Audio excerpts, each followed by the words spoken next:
샬롬. 오늘은 어저께 저번 시간에 인간이 죄를 지었고 선악과를 먹고 난 다음에 이제 선악과는 결국은 하나님의 율법에 대한 하나님 법이잖아요. 그 법을 지킬 수 있다고 인간이 마음을 낸 거죠. 이거를 탐심이라 그래요. 하나님의 법은 하나님 자신만이 분별하고 심판하고 선악을 구분하는 법인데, 이것도 인간이 하나님처럼 되고 싶어서 요게 딱 들어가는 거죠. 그것을 우리는 죄라고 제가 명명을 했고요. 제가 한 게 아니라 신학자들이 만들어 놓은 죄의 개념이 되겠습니다. 그래서 그 죄를 먹은 사람들에게 하나님께서는 가만히 있지 않죠. 거기 오늘 창세기 3장에서 이야기를 한번 보죠. 주 하나님께서 그 쉬운말 성경이에요. 다음에 또 우리말 성경으로 제가 이렇게 두 개 볼 수 있게 해놨어요. 그리고 이 성경은 베들레헴이라는 성경 프로그램을 사용하고 있어요. 그리고 또 한 가지 소개를 해드리자면 예루살렘이라는 성경도 있어요. 그걸로도 죄송합니다. 마이바이블이에요. 마이바이블이라는 성경도 있어요. 이걸로도 이제 사용할 수 있습니다. 그 다음에 이제 저는 베들레헴이라는 이 프로그램을 갖고 좀 더 심층적으로 좀 묵상하고 그럴 때 사용하는 프로그램이 됩니다. 그래서 이거 좀 추천드리고 싶고요. 공짜로 그냥 인터넷에서 받아볼 수 있어요. 자, 그래서 주 하나님께서 처음에 뱀에게 이제 가서 이야기를 해요. 뱀의 정체는 나중에 보면 에스겔서에도 나오고 스가랴에서도 나오고 욥기에서도 나오고 계시록에서 이제 가장 이 실체가 잘 드러나 있죠. 어떤 존재인지, 그리고 어떤 가치관을 인간에게 주입시키는 존재인지. 이건 사실 영적인 존재입니다. 왜냐하면 말씀으로 우리를 컨트롤하기 때문에 그렇죠. 자, 그래서 뭐 머리 풀고 나오는 귀신 뭐 이런 거 아니에요. 내가 이런 일을 저질렀으니, 이런 일이라는 건 뭐죠? 하나님의 그 형상으로 지으신 인간을 꼬드겨서 하나님의 대적자로 만드는 거죠. 주범이 된 거죠. 종범은 그래도 동의한 인간에게도 있어요. 이런 일이라는 거는 뱀이라는 존재가 이제 케루빔이라고 천사 중에 천사장이래요. 제사장이었죠. 그러니까 하나님 말씀을 잘 아는 존재인데 하나님에게 대적하고 출에덴을 당한 존재거든요. 그래서 나중에도 이제 에스겔 이런 데서 살펴보시면 되고요. 내가 이런 일을 저질렀으니 너는 어떤 짐승들과 들짐승보다 저주를 받으리라. 이제부터는 너는 배로 기어다니고 평생들어 흙을 먹을 것이다. 예. 다시는 너는 하늘나라에 못 와. 영적인 존재가 못 돼. 이런 거죠. 그래서 이게 영원한 저주고 무슨 하늘나라로 못 오는 거는 아니고요. 이거 영원한 지옥불로 갑니다. 이 존재가. 계시록 20장에 가면 나와요. 영원한 지옥불로 가는데 하나님이 또 심판을 해서 보내네요. 거기 계시록에 가면 재판을 하잖아요. 백보자 재판에.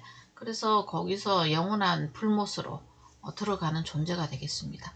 그런데 이제 자기는 혼자 가기 싫죠. 그러니까 누굴 데려가냐면 하나님의 형상을 받은 인간들을 끌고 가는 거죠. 자, 그래서 또 나는 너와 여자를 그의 원수로 되게 할 것이다. 너의 자손들과 여자의 자손들 또한 원수가 되어가지고 여자의 자손이 내 머리를 상하게 할 거고 너는 여자의 자손의 발꿈치를 상하게 할 거다. 이거 애매한 말입니다. 여자의 자손 이런 단어 없어요. 이 땅에 없는 단어예요. 그쵸? 여자의 자손은 인간계에는 없는 단어예요. 여자의 후손, 여자의 자손은 여자가 낳는 자손이란 말이에요. 그러니까 말씀으로 태어나는 자손들을 말해요. 또 여자는 왜 말씀이냐? 여자가 교회거든요. 하나님의 말씀을 담은 그릇이란 말이에요. 그래서 교회가 낳은 자손들이에요. 근데 이제 이 교회를 만드는 한 분이 오셔야 되죠. 그분이 예수 그리스도예요. 예수 그리스도께서 자기의 죽으심과 또 대속함과 부활 성천, 재림의 언약 하에 이 땅에 어떤 한 공동체를 주셨잖아요. 그 교회예요. 그래서 우리는 신약에서는 교회라는 이름으로 나오지만 구약에서는 이런 스토리 속에 여자로 메타포돼서 나오는 겁니다. 그래서 여자의 자손, 그 다음에 너희 뱀의 자손에 예, 전쟁이 시작되게 되는 거죠. 자, 그래서 내 머리를 상하게 할 것이고, 그렇지, 여자의 자손이 힘이 세. 그렇지만 뱀의 자손도 만만치 않아. 그래서 여자의 후손의 발꿈치를 상하게 할 거야. 이렇게 이제 예언을 하죠.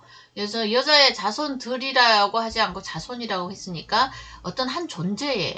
우리는 이제 예수 그리스도 하나님의 아들 메시아 우리 구주가 알기 때문에 이제 이 여자의 자손이 또 누구냐? 예수 그리스도 한 분입니다.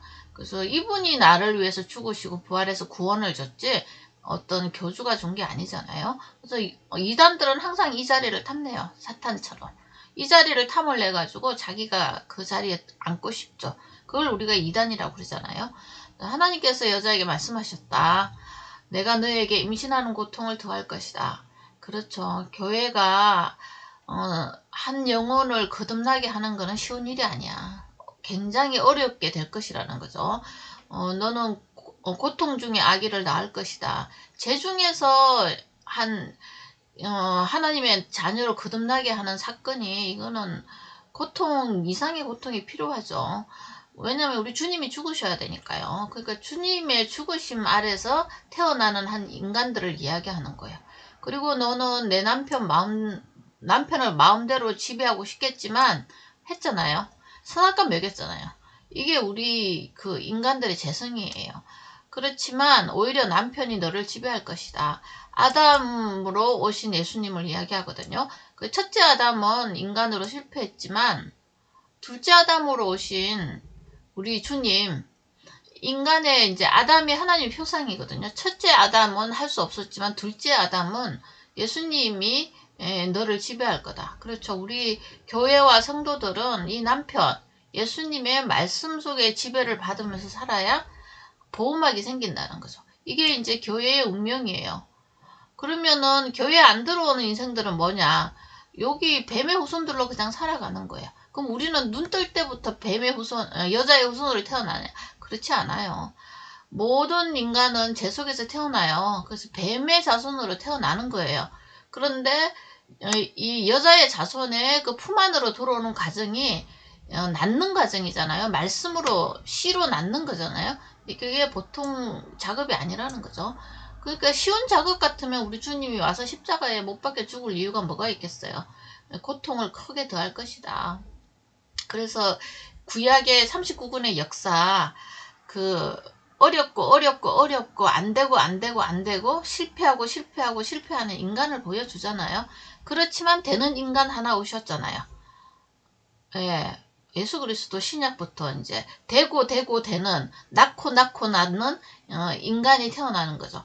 그래서 그 교회 낳고 낳는 여자 그 교회로 인해서 우리가 지금 주님의 말씀을 읽고 있는 존재가 된 거죠.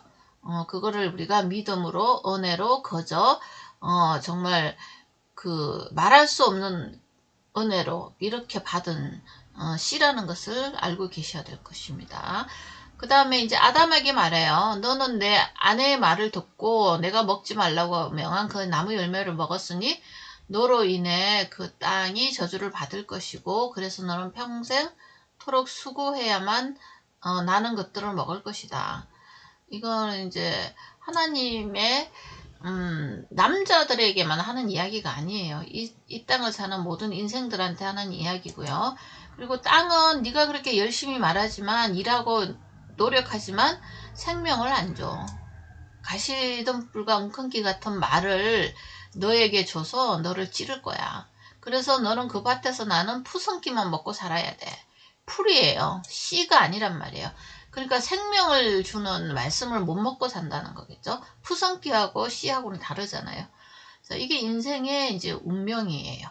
그래서 흙에서 나왔으니 흙으로 돌아가라. 그날까지 너는 이마에 땀을 흘려야 먹고 살아갈 곡식을 얻을 것이다. 너는 이 흙이니 흙으로 돌아가라. 예, 우리 인생이 이 굴레에서 벗어난 인생은 아무도 없죠. 아담은 자기 아내를 하와라고 이름을 지었어요. 근데 아담은 이제 하나님의 사랑을 알잖아요. 근데 다시 자기의 직분을 이름 짓는 거. 근데 자기 부인을 그 이름을 지어줘요. 모든 생명의 어머니라고 하와. 이 땅의 모든 생명을 낳는 교회의 역할을 이렇게 말해요. 하와고 모든 생명의 어머니라는 거죠. 그래서 그 생명은 이게 우리 육신의 생명이 아니에요. 하나님을 캐치하는, 알아보는, 인식하는 그런 생명입니다. 이거를 우리가 거듭난 생명, 또 영원한 생명 이렇게 말해요. 그래서 모든 생명의 어머니 이라고 이름을 지어줬죠. 굉장히 소망찬 이름을 지어줬어요. 자, 그래서 여기 보시면은 그 여기 주석을 조금 한번 살펴보죠.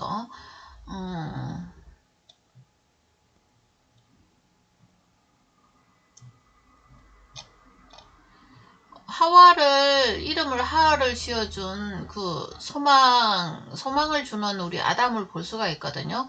그래서 아담은 사실은 그 계시적인 인물이죠. 우리 주님으로 오신 그 예수 그리스도의 표상이라고 볼 수가 있어요. 우리가 어떻게 알 수 있냐면, 이건 좀 어려운 이야기인데, 성경 66권을 통해서 이렇게 한번 보시면은, 여기 주님이 말했잖아요. 너는 내 아내의 말을 듣고 내가 먹지 말라 한 그 나무 선악과 열매를 탐을내서 먹었다던 거죠.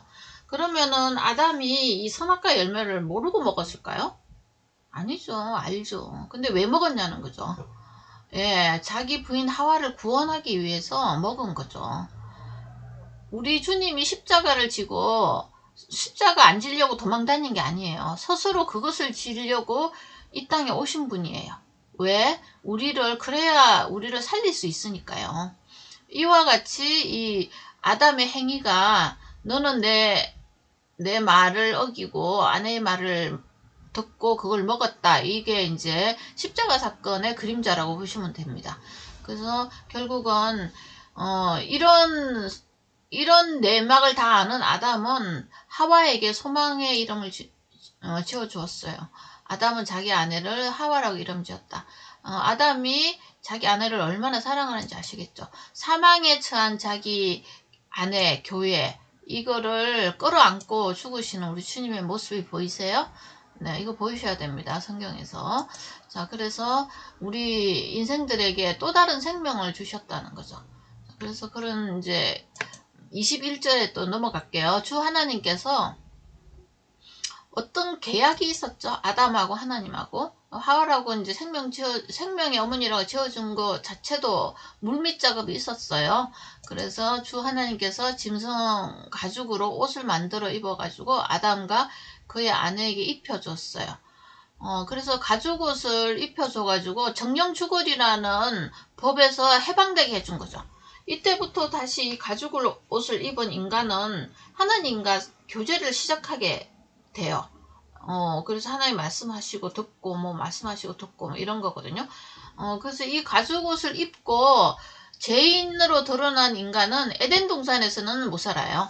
그래서 쫓겨나요. 천상에서 쫓겨나는 존재가 되죠. 그래서 하나님과 같이 기거를 못해요. 죄의 존재가 드러난 이 인간이라는 존재는. 그래서 주 하나님께서 그를 에덴 동산에서 내쫓으시고, 예, 이거 참 어려운 문제입니다. 우리가 하나님을 본 적도 없는데 하나님 나라와 천국을 소망하잖아요. 소망을 다 해요. 이상하게 종교가 없는 사람들도. 이것 때문에 그래요. 우리는 원래 천상의 존재였어요. 모든 인간은. 왜냐면 하나님의 형상대로 지었기 때문에 어떤 하나님이나 신적인 그런 존재에 대한 막연한 동경을 갖고 있어요. 이게 이제 종교 형태로 나타나죠. 또 철학 형태로, 어떤 지혜 형태로 막 이렇게 나타나는 건데, 그래서 우리가 하나님의 형상을 타고난 존재라는 그런 이야기가 좀 밑바탕이 되겠죠? 사람이 이제 흙에서 나왔으므로 흙을 갈게 하셨다. 그렇지만 하나님의 공의의 법도 돌아가고 있어요. 네, 사망의 법입니다. 그래서 우리는 하나님을 공의의 하나님과 사랑의 하나님을 같이 보셔야 하나님은 사랑이시라는 말이 나오거든요. 근데 이거 같이 안 보면은 치우쳐져 보면 하나님을 사랑으로 보기 굉장히 힘듭니다. 성경에는 사랑의 하나님, 구원의 하나님도 많지만 심판의 하나님으로 이제 계시된 것도 만만치 않게 있거든요. 근데 우리 인간은 어찌 된 건지 좋은 하나님을 바라면서도 심판의 하나님은 빼요 또. 그리고 심판의 하나님만 바라보는 사람은 좋은 하나님의 은혜의 하나님은 또 다 배제해요. 우리 마음속에서. 그래서 이 균형을 맞추지 못하는 이 박살난 우리 인간의 한계 이런 것들을 많이 보게 되죠. 자, 그래서 성경을 쭉 보시면서 하나님께서 어떻게 자기가 이 말씀하신 거 이것을 성취해 나가시는 것을 우리가 볼 수 있는 거예요.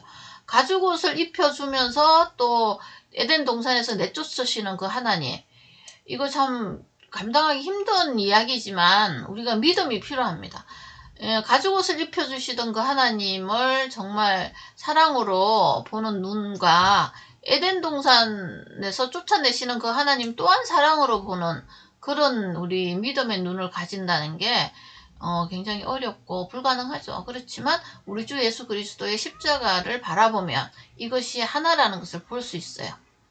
자, 그래서 제가 창세기부터 계속 십자가 이야기를 할 거예요. 왜 그러냐면 우리 주님께서 그 일을 하러 오셨고 또 주 성령님께서는 우리에게 생명 주셔서 그 일을 깨닫게 하는 일을 하시거든요. 그래서 창세기는 66권의 모든 성경의 그 서론이잖아요. 그리고 완전 압축 파일이에요. 그래서 이런 이야기를 속에 깊이 숨겨져 있는 신약 이야기를 꺼내지 않으면 어두운 책이에요. 그냥 무슨 만화책 비슷하죠. 그러니까 어떤 권력 있는 신적인 존재가 자기가 지은 예쁜 피조물이 말 안 듣는다고 그냥 휙 쫓아버리고 막 이렇게 만화가 나오는 거잖아요. 그렇지 않다는 거죠. 아까 말했잖아요. 3장에 보시면서 아담아 내가 어디 있느냐. 그 찾으시는 하나님. 그게 성경 66권의 키워드를 잡고 읽으셔야지 다른 거 읽으시면은 성경은 혼란스러워져요. 그래서 내가 어디 있느냐 아담아. 무화과 잎사귀로 치마를 해입고 숨었는데 이제 걔를 끌고 나오는 게 가정이잖아요. 어떻게 끌고 나오냐. 자발적으로 안 나와요 사람들은. 그래서 주님이 나오는 길을 내놨죠. 그게 당신의 아들이자 당신이신 분이 직접 죽으심으로 그 죄의 길을 차단하고 생명의 길을 이제 내놓으신 거죠. 그런 거를 우리가 알면 하나님이 어떤 분이라는 것을 균형 있게 알아갈 수 있는 거죠. 자, 오늘은 여기까지 하겠습니다. 감사합니다.